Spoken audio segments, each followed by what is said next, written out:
Kaya kung may isa kang dapat tandaan pagkatapos mong mapanood to, ito yon, huwag kang pumasok sa relasyon para lang may kumuha ng sakit mo. Pumasok ka sa relasyon kapag handa ka ng magmahal, handa ka ng magbigay, at handa ka ng magsakripisyo.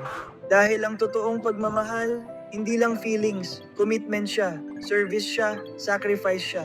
At higit sa lahat, refleksyon siya ng pagmamahal ni Jesus sa atin. 1 Juan 4:19, Efesos 5:25. Panginoong Jesus, turuan mo kaming magmahal ng tama. Tanggalin mo yung selfishness, yung pride, at yung takot sa puso namin. Pagalingin mo yung mga sugat namin para hindi kami makapanakit ng ibang tao dahil sa sarili naming pain. Turuan mo kaming magmahal katulad ng pagmamahal mo, selfless, pure, at sacrificial. At kung hindi pa kami handa, ihanda mo muna yung puso namin bago kami pumasok sa relasyon.